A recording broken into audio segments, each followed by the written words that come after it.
Good morning, warriors. That's what you are, right? You're warriors transforming a legacy industry into the future. You're warriors. Congratulations on being warriors. And I'm excited to be part of that transformation.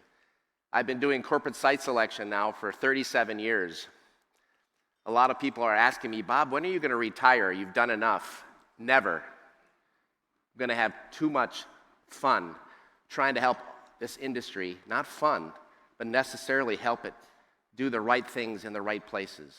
And that's what I've been doing for 37 years. So first question I want to ask in the audience, by a show of hands, how many people have been involved in a site selection project? Could be for a plant, a headquarters, a data center, from start to finish. By a show of hands. Okay, good. Maybe that's 30%. Well, these are events that don't happen every day, right? Unless it's maybe a small office project. They happen once every 10 years, 20 years. These are special events. And they're getting more and more complex. 400 gigafactories we're tracking right now in the marketplace. We're not talking about gigawatts. If we're talking about terawatts. Are they all in the perfect location? I've been to 6 battery conferences in the last 2 years. I had a chance to be on the stage with the Tesla head of site selection, and also the folks from a company called Rivian in the United States, if you've heard of Rivian. Both of them said our site selection process was good, but not great. So how do we make a great location decision? What are the factors? We're going to talk about some of those methods today. I really want to help you think about this. And gigafactories are the news, but what about all the tier 1 and tier 2 suppliers? There's maybe scores of new gigafactories that will come online, but what about the hundreds, if not thousands, of all the people out there and all the suppliers? Do you have to be next to the battery plant, next to the OEM? Pros and cons? Maybe you should optimize in other locations, depending on other customer bases. A lot of things to be looking at. So that's my high school picture up there, okay? But the most important fact about that is, again, I've been doing this a long time, but the fact that I traveled over 300,000 miles last year and that I'm still married is the most important point. So, by the way, you can't do great location selection and site selection for gigafactories and plants and suppliers on the paper. It's science and art. One of the messages you'll hear today is you need to spend more time in the communities, learning the stakeholders, influencing them. More time. I think it's the biggest mistake that I see in site selection, and after 37 years, I feel I have the right to say things. More time with the stakeholders, in the country, in the communities, with the utilities, because everything is changing rapidly. It's like a giant algorithm with more variables in site selection. So I'm also on the Investment Advisory Council for the U.S. Department of Commerce. I spend time with Secretary Raimondo and President Biden. We are tweaking the IRA to be more collaborative, and that's all I can say. So it's an exciting time to be more collaborative with you here in Europe, a global approach. This is the practice that I run. I won't spend a lot of time on this, but this is the what, where, and how. Geopolitical strategy, location strategy, the incentives, a lot of issues around subsidies. By the way, can incentives make a bad location good? Maybe for this industry, incentives are going to be what we call a key critical location factor, but what's going to happen 10 years from now when those incentives run out? Is it the right workforce? Is it the right supply chain? Is it sustainable? Is it a good fit? Do they want you there? Can you grow there? Can you scale there? There's lots of issues to be thinking short term, yes, but what about long term? And all of these issues here are important to be looking at in the process. And again, there's more than just the actual EV industry and the gigafactories. There's a complete transformation going on here. What about research and development? Should research and development be with the plant? So you can walk on the line, look at the kiln, and understand the technology. Should it be co-located? Should it be far away? Different talent needs for R&D. What about the headquarters, the distribution centers, data centers? All of these asset types we get involved with, and these are the problems that we're solving.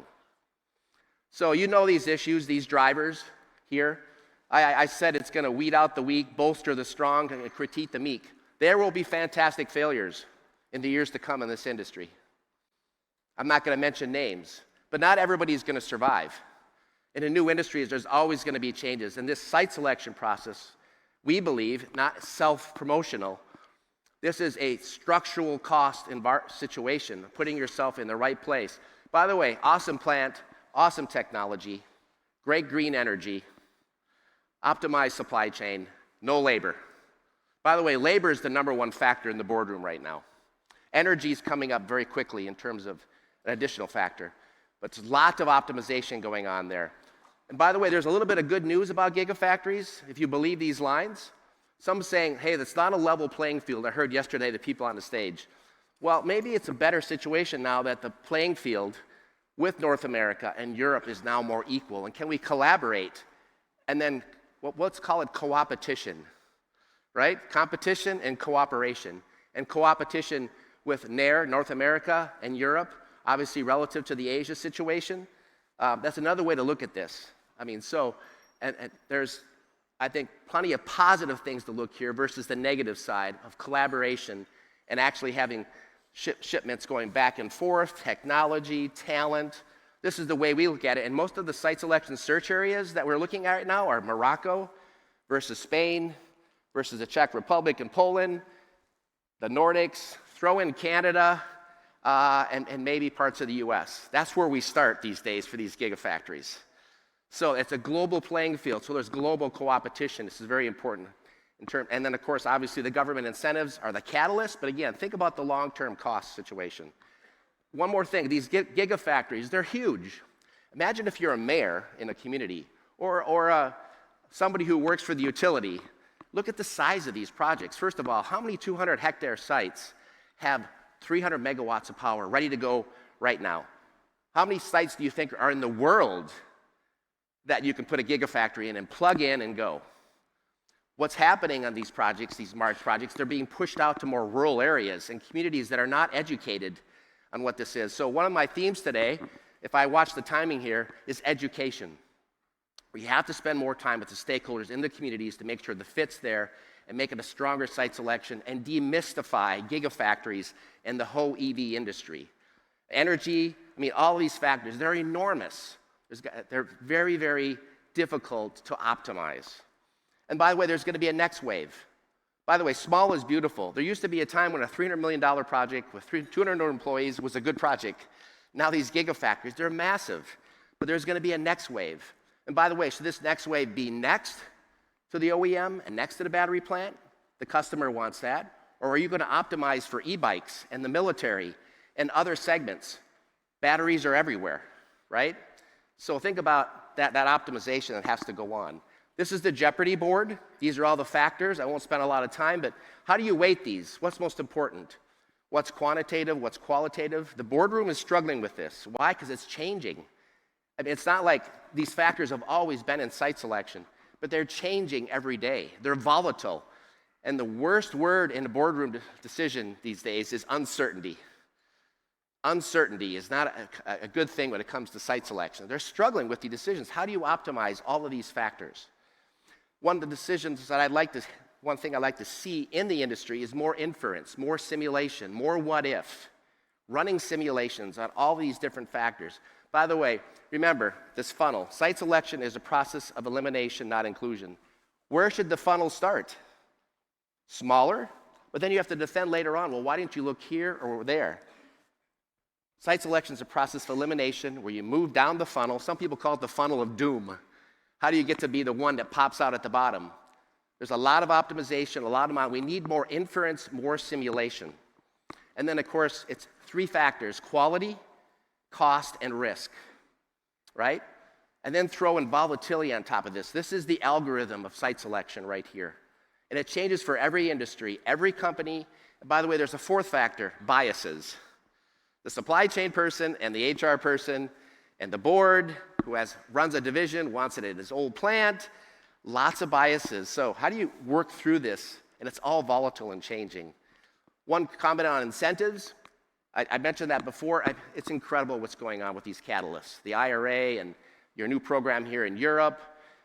But again, if you look at this chart here, the first 3 years, better IRR, better NPV, better return on capital deployed. We understand that for this industry. Year 5, year 10, year 20. For these gigafactories, we don't run anything less than a 20 to 25-year net present value model. What's going to happen when these incentives run out? And by the way, you're asking for incentives when many of these plants are net operating loss. So think about this. There's going to be challenges in incentives moving forward. More selectivity. The states, the communities, the countries are going to be more selective about who is going to get that award.